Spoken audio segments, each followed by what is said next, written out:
Bon dimanche. Veuillez vous lever.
Frères et sœurs, bonjour.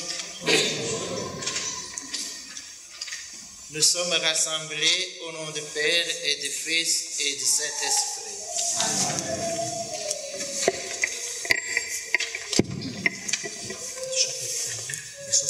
Que le Seigneur Jésus, qui s'est fait le serviteur de tous et toutes, soit toujours avec vous. C'est le jour du Seigneur. C'est le jour de la création nouvelle, mais aussi c'est le jour de la résurrection de notre Seigneur. Nous faisons mémoire de cette résurrection qui nous sauve. C'est pour cela qu'à chaque dimanche, les chrétiens, les chrétiennes se rassemblent dans une même communauté dans les différentes paroisses pour célébrer l'Eucharistie, se mettre à l'écoute du Seigneur et avoir la communion au corps du Christ. Ils sont comme à la source et retournent dans leurs activités quotidiennes, dans leur milieu de vie, pour être des témoins de l'amour de Dieu. Le Seigneur aujourd'hui nous adresse sa parole. Il nous instruit. Puissions-nous ouvrir notre conscience et nos oreilles pour recevoir le message et l'accueillir dans la foi, pour aller le mettre en pratique. Il ne nous est pas toujours facile de suivre Jésus sur le chemin de l'amour et du service. Confions-nous au Seigneur qui nous accueille tels que nous sommes et nous réconforte par son pardon.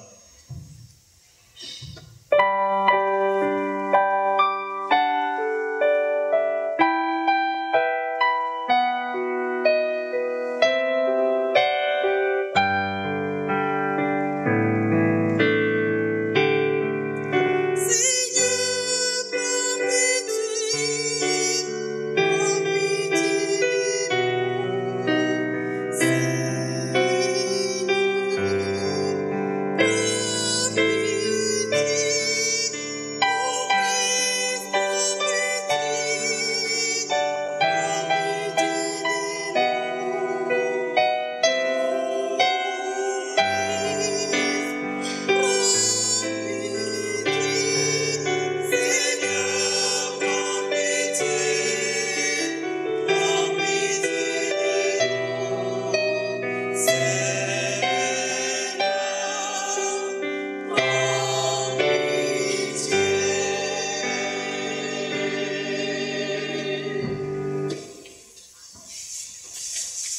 Que Dieu Tout-Puissant nous montre sa bonté, qu'il nous pardonne nos péchés et nous conduise à la vie éternelle.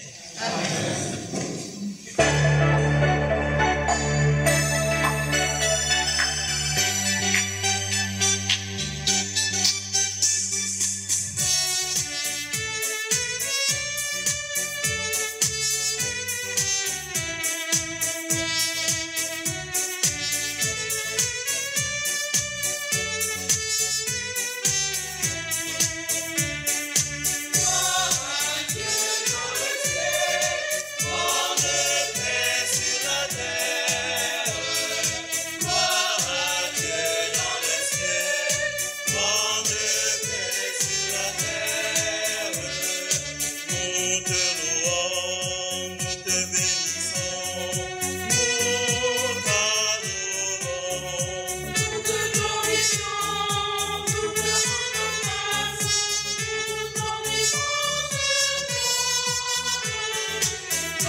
Prions. Seigneur Dieu, tu as voulu que toute la loi de sainteté consiste à t'aimer et à aimer son prochain. Donnez-nous de garder tes commandements et de parvenir ainsi à la vie éternelle. Par Jésus-Christ, ton Fils, notre Seigneur, qui vit et règne avec toi dans l'unité du Saint-Esprit, Dieu pour les siècles des siècles. Amen. Lecture du livre de la sagesse. Ceux qui méditent le mal se disent en eux-mêmes « Attirons le juste dans un piège, car il nous contrarie, il s'oppose à nos entreprises, il nous reproche de désobéir à la loi de Dieu et nous accuse d'infidélité à notre éducation. Voyons si ces paroles sont vraies, regardons comment il en sortira. Si le juste est fils de Dieu, Dieu l'assistera et l'arrachera aux mains de ses adversaires. Soumettons-le à des outrages et à des tourments. Nous saurons ce que vaut sa douceur, nous éprouverons sa patience. Condamnons-le à une mort infâme, puisque, dit-il, quelqu'un interviendra pour lui. Parole du Seigneur. Amen.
Lecture de la lettre de Saint Jacques.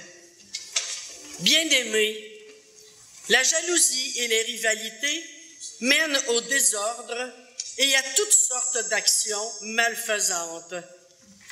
Au contraire, la sagesse qui vient d'en haut est d'abord pure, puis pacifique, bienveillante, conciliante, pleine de miséricorde et féconde en bons fruits, sans parti pris, sans hypocrisie.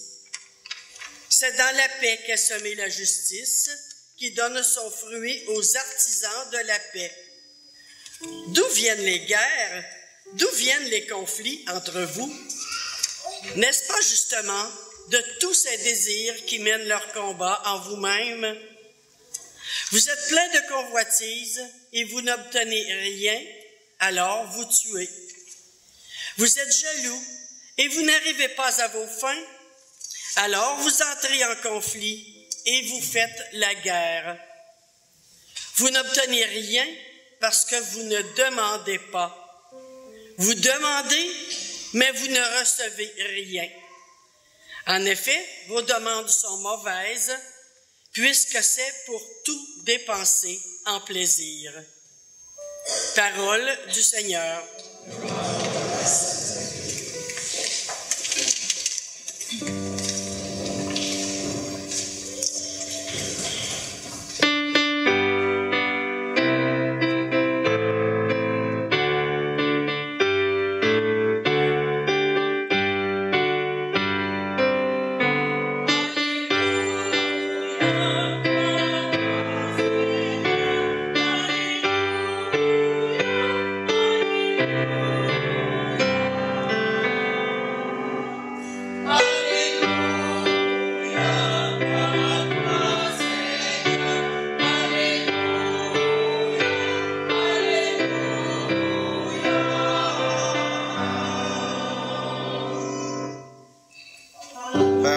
De l'Évangile, Dieu nous appelle à partager la gloire de notre Seigneur Jésus-Christ.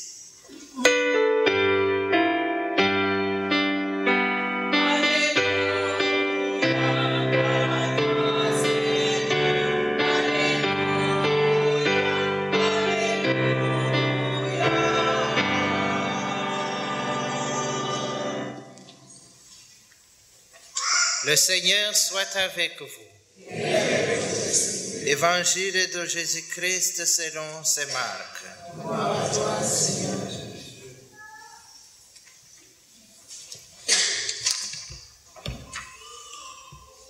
En ce temps-là, Jésus traversait la Galilée avec ses disciples et il ne voulait pas qu'on le sache,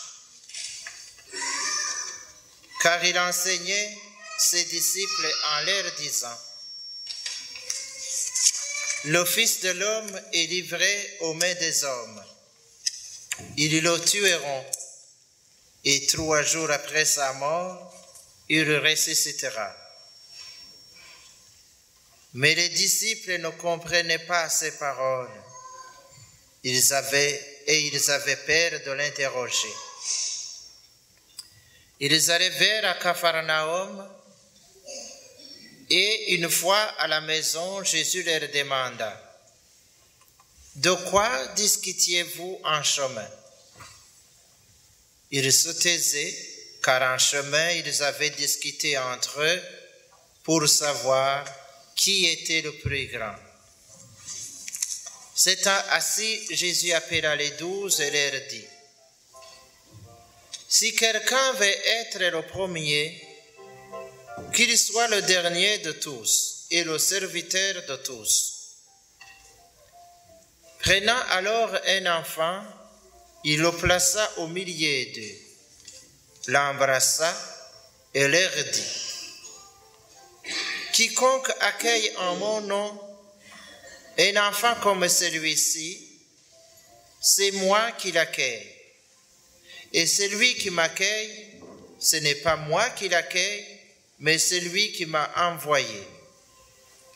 Accueillons et acclamons la parole de Dieu.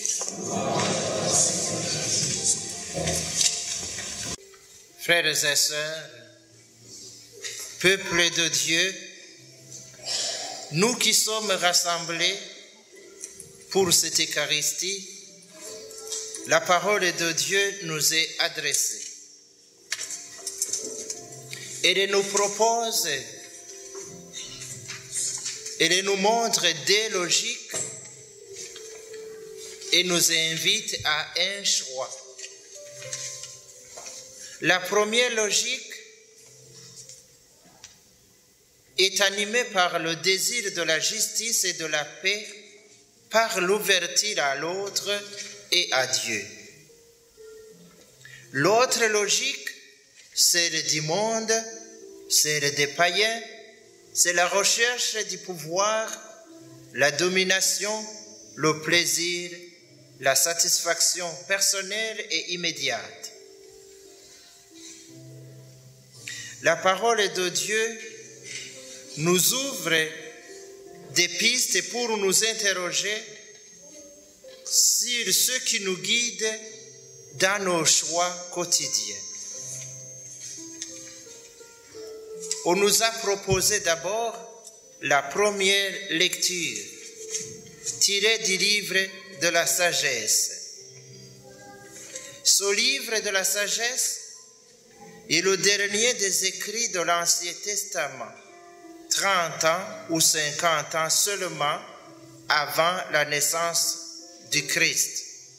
C'est là que ce livre a été écrit.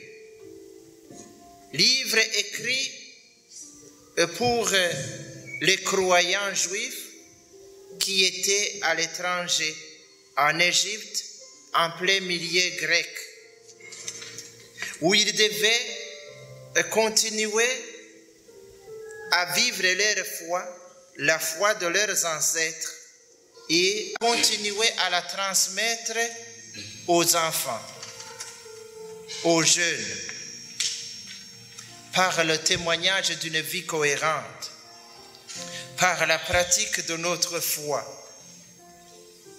Parce que peut-être les enfants, les jeunes, chercheront à imiter ce qu'ils nous voient faire.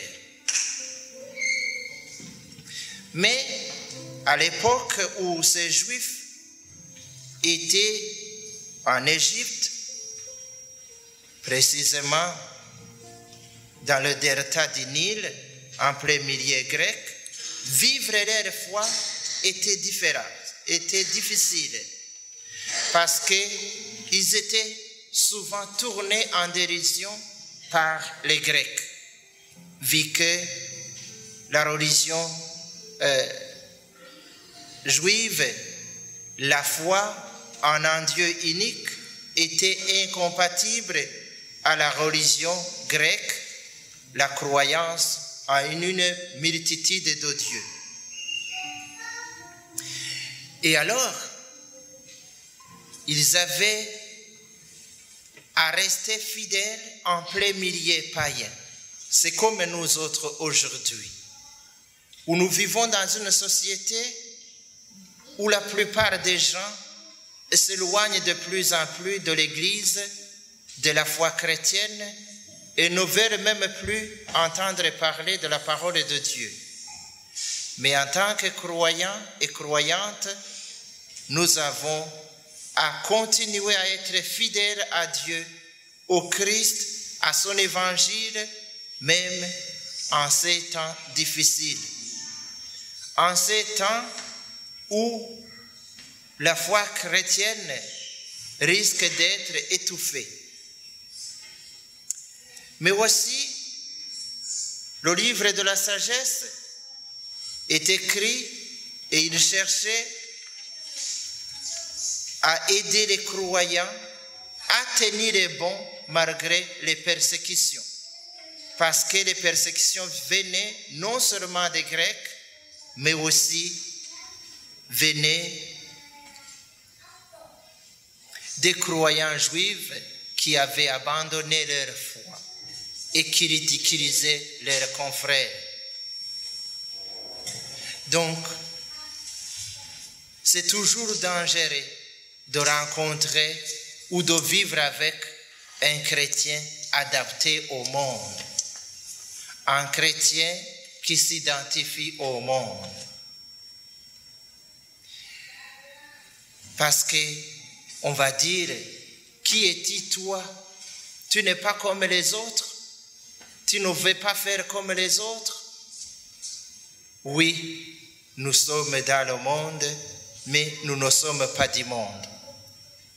Nous avons à prendre une attitude chrétienne, inspirée par l'Évangile, inspirée du Christ, et non pas par les idéologies du monde, et non pas par le monde. Saint Paul nous le dit bien dans sa lettre aux Romains, au chapitre 12, le verset 2.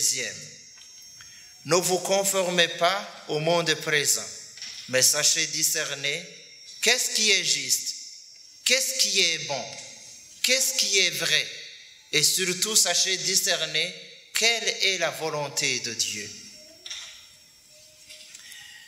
La deuxième lecture, tirée de la lettre de Saint Jacques, nous donne d'importants conseils tout en dénonçant les comportements indignes dans la communauté chrétienne.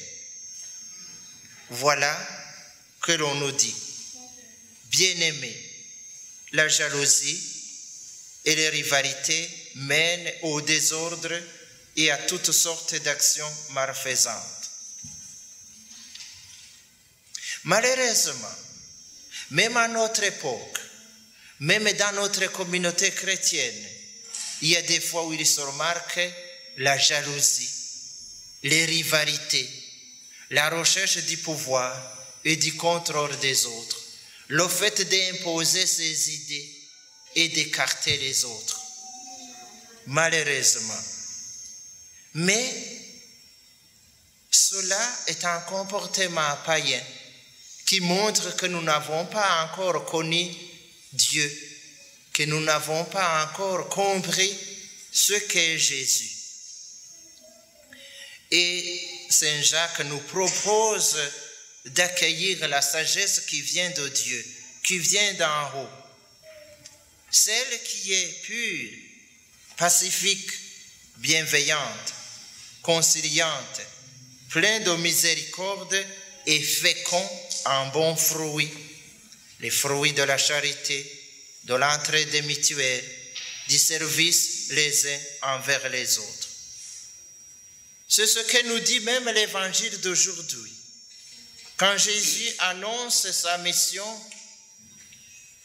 quand Jésus annonce sa passion, qu'il mourra sur la croix et que le troisième jour, il ressuscitera, il fut incompris par ses disciples. Voilà que discuter des places pour savoir qui est le plus grand parmi eux. Ils cherchent les grandeurs, ils cherchent le pouvoir, ils cherchent l'autorité. Tandis que Jésus, lui, va se donner en service jusqu'à la mort sur la croix. Jésus ne les empêche pas de chercher la première place. Jésus ne les empêche pas de chercher la grandeur, mais il les montre et il nous montre à nous le meilleur moyen, le chemin par lequel nous avons à chercher la première place. Le meilleur moyen par lequel nous avons comme chrétiens à rechercher la grandeur, c'est dans le service, c'est dans l'humilité, c'est dans l'accueil et dans le service des tout petits et des gens pauvres et fragiles. Parce que le Christ Jésus dit, celui qui veut être le premier, qu'il soit le dernier de tous, c'est l'humilité, et le serviteur de tous. Jésus lui-même nous en a donné l'exemple. Il a dit, le Fils de l'homme n'est pas venu pour servir, mais il est venu n'est pas venu pour être servi, mais il est venu pour servir et donner sa vie en rançon pour la multitude. Et le soir du jeudi saint, il a dit, vous m'appelez Maître et Seigneur, et vous dites bien, car je le suis. Si donc je vous ai lavé les pieds, moi le Seigneur et le Maître, vous aussi vous devez vous laver les pieds les uns les autres. Les services que l'on peut donner, la disponibilité pour les autres, la charité mise en pratique, c'est cela qui montre que nous sommes les disciples de Christ. Et les gestes de bénévolat, les gestes du don de soi pour le bien de la communauté, pour le service de l'Évangile, pour le service de nos frères et sœurs, les malades, les pauvres, les enfants, les personnes les plus âgées dans leur fragilité, c'est cela qui peut montrer que nous avons connu Dieu. Nous avons été trempés dans son amour et que nous vivons de cet amour. Voilà une attitude chrétienne qui nous est demandée à travers la parole de Dieu aujourd'hui. Essayons de mettre cela en pratique et nous allons grandir dans la sainteté et nous allons avancer sur le chemin vers Dieu.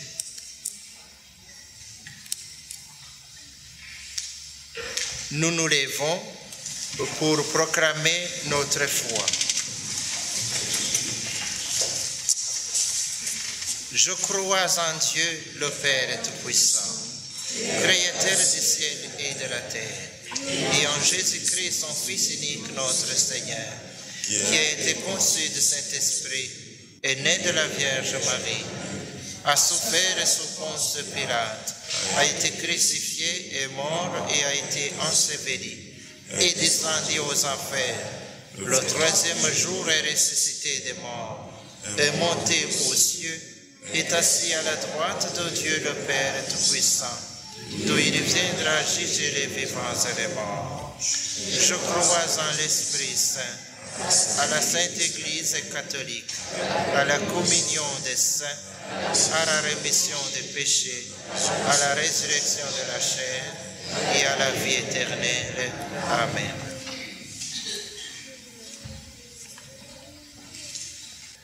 Le Seigneur entend les prières de ceux et celles qui se tournent vers lui. Il leur apporte son soutien. Présente-lui nos demandes. Seigneur notre Dieu, nous te prions. Pour les personnes qui sont appelées au nom du Christ serviteur à exercer un ministère de responsabilité dans l'Église, prions le Seigneur. Seigneur notre Dieu, nous te prions. Pour nos frères et sœurs qui, partout dans le monde, sont persécutés à cause de leur foi, prions le Seigneur. Seigneur notre Dieu, nous te prions. Pour les victimes des guerres, des jalousies, des rivalités et d'abus de toutes sortes, prions le Seigneur. Seigneur notre Dieu, nous te prions. Pour les enfants invités à occuper une place de choix dans la construction de notre société, prions le Seigneur. Seigneur notre Dieu, nous te prions. Pour nos communautés chrétiennes qui désirent se faire proches des plus petits et des plus pauvres, prions le Seigneur. Seigneur notre Dieu, nous te prions. Dieu notre Père, accueille nos prières. Que ton esprit nous soutienne dans nos gestes de dévouement pour bâtir un monde meilleur au nom de ton Fils Jésus, le Christ notre Seigneur, qui vit et règne avec toi et le Saint-Esprit pour les siècles des siècles. Amen.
Prions ensemble et au moment d'offrir le sacrifice de toute l'Église. Reçois favorablement, nous t'en prions, Seigneur, les dons présentés par ton peuple.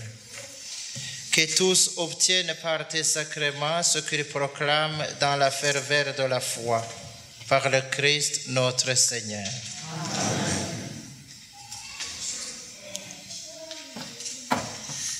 Le Seigneur soit avec vous. Élevons notre cœur. Rende grâce au Seigneur notre Dieu. Vraiment, il est juste et bon pour ta gloire et notre salut de t'offrir notre action de grâce toujours et en tout lieu. Seigneur Père très saint, Dieu éternel et tout-puissant, par le Christ notre Seigneur. Par sa naissance, il a renouvelé la condition humaine destinée à vieillir. Par sa passion, il a effacé nos fautes. Par sa résurrection d'entre les morts, il a donné accès à la vie éternelle. Et par son ascension auprès de toi, notre Père, il a ouvert les portes du ciel. C'est pourquoi, avec la multitude des anges et des saints, nous chantons l'hymne de ta gloire et sans fin nous proclamons.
Tu es vraiment saint Dieu de l'univers, et il est juste que toute la création proclame ta louange, car c'est toi qui donnes la vie, c'est toi qui sanctifies toutes choses par ton Fils Jésus-Christ notre Seigneur, avec la puissance de l'Esprit Saint.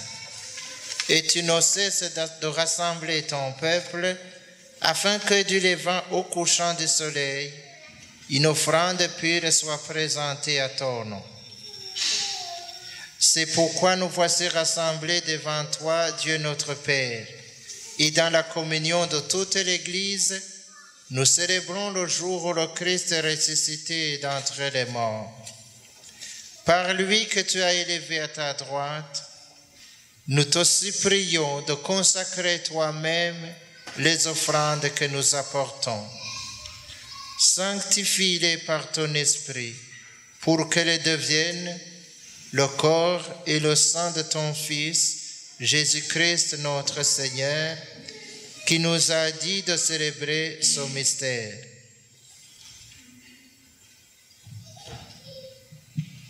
La nuit même où il fut livré, il prit le pain. En te rendant grâce, il dit la bénédiction. Il rompit le pain et le donna à ses disciples en disant: Prenez et mangez-en tous, ceci est mon corps livré pour vous.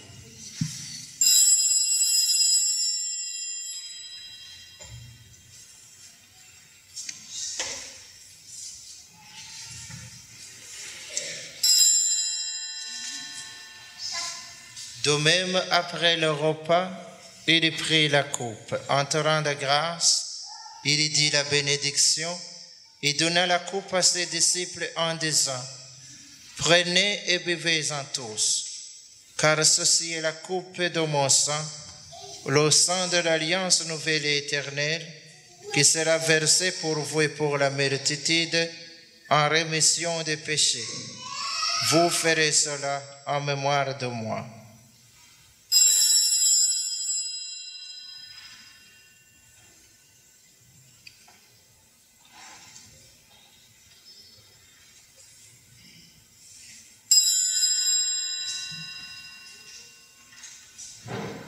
Il est grand le mystère de la foi.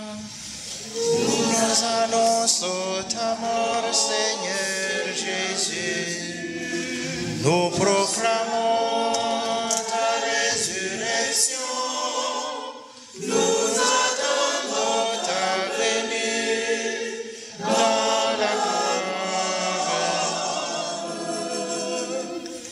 En faisant ainsi mémoire de ton Fils, de sa passion qui nous sauve, de sa glorieuse résurrection et de son ascension dans le ciel, alors que nous attendons son dernier avènement, nous t'offrons, Seigneur, en action de grâce, ce sacrifice vivant et saint. Regarde, nous t'en prions, l'oblation de ton Église, et daigne reconnaître ton Fils qui, selon ta volonté, s'est offert en sacrifice pour nous réconcilier avec toi. Quand nous serons nourris de son corps et de son sang, et remplis de l'Esprit Saint, accorde-nous d'être un seul corps et un seul esprit dans le Christ. Que l'Esprit Saint fasse de nous une éternelle offrande à ta gloire, pour que nous obtenions un jour l'héritage promis avec tes élus.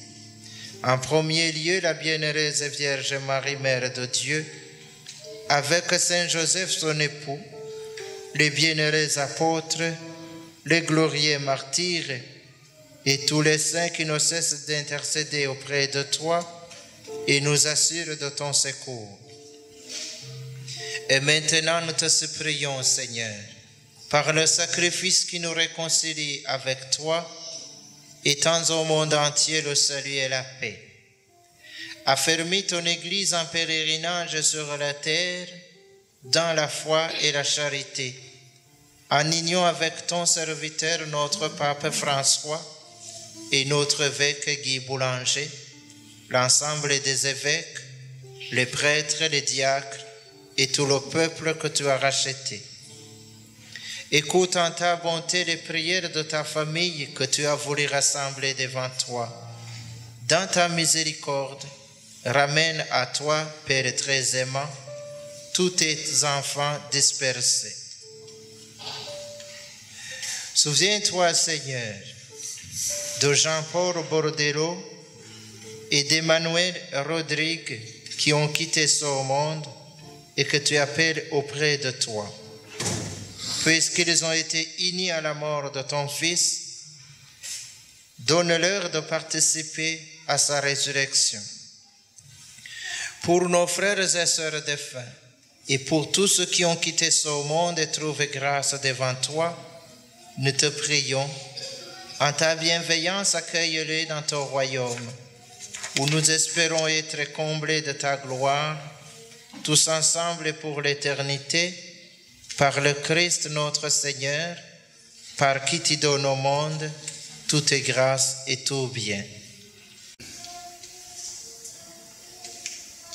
Par lui, avec lui et en lui, à toi Dieu le Père Tout-Puissant, dans l'unité du Saint-Esprit, tout honneur et toute gloire pour les siècles des siècles.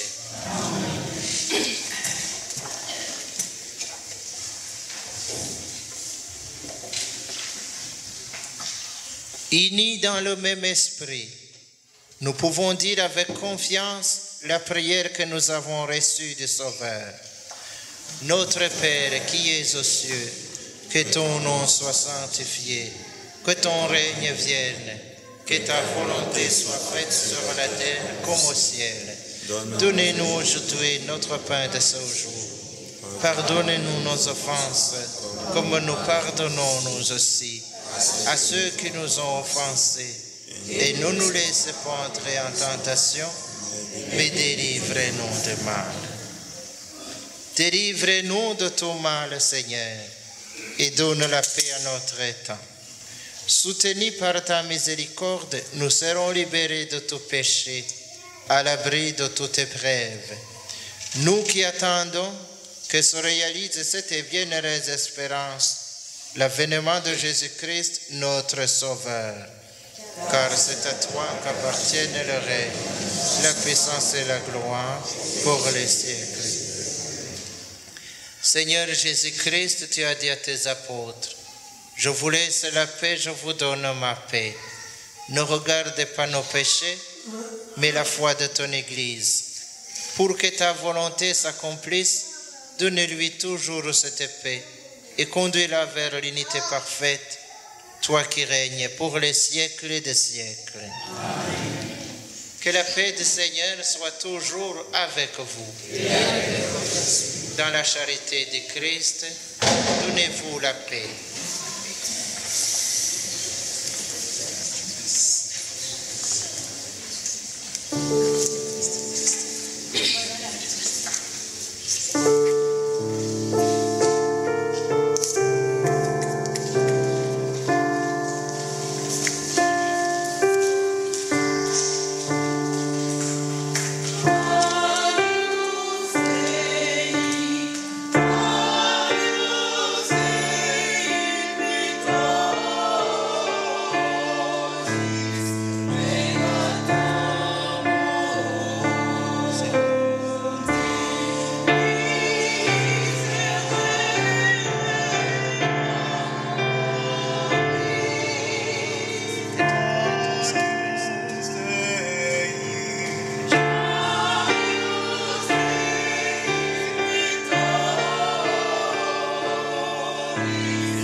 Voici l'agneau de Dieu, voici celui qui enlève les péchés du monde.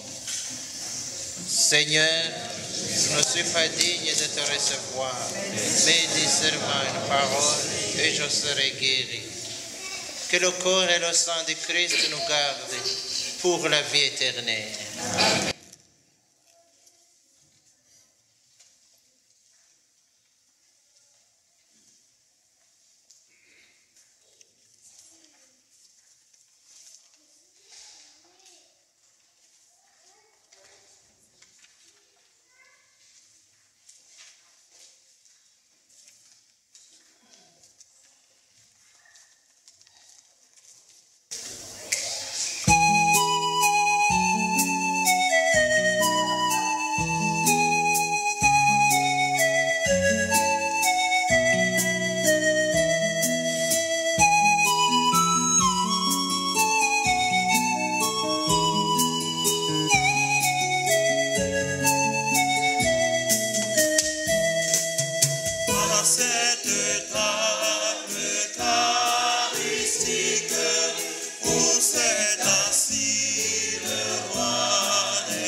Santo,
Divinité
Merci à chacun, chacune d'entre vous. Merci à la chorale qui nous accompagne et qui nous aide à bien louer le Seigneur.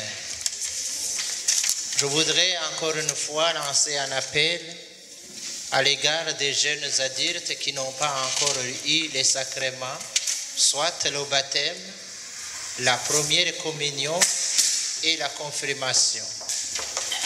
Nous recevons les inscriptions et chacune est le bienvenu.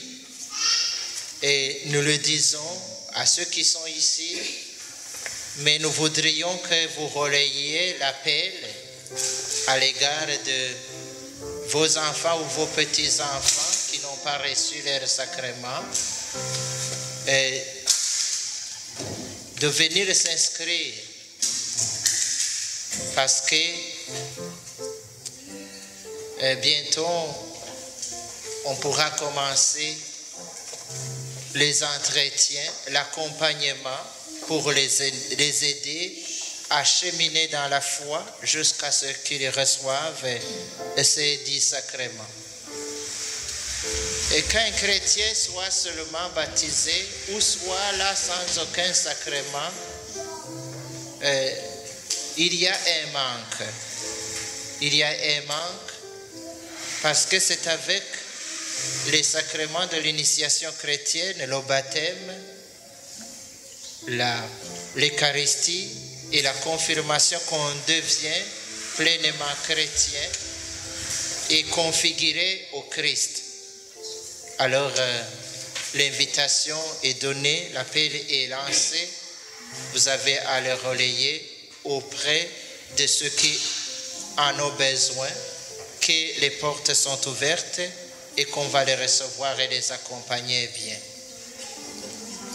Prions encore le Seigneur. Dans ta bonté, Seigneur, fais que ton aide soutienne toujours ceux que tu as nourris de ces sacrements, afin qu'ils puissent, dans ces mystères et par toute leur vie, recueillir les fruits de la rédemption par le Christ notre Seigneur. Amen.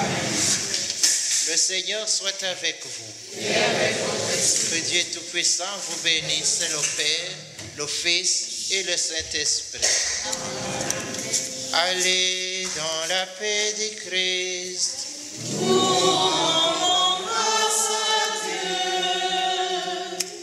Bon dimanche à tout le monde.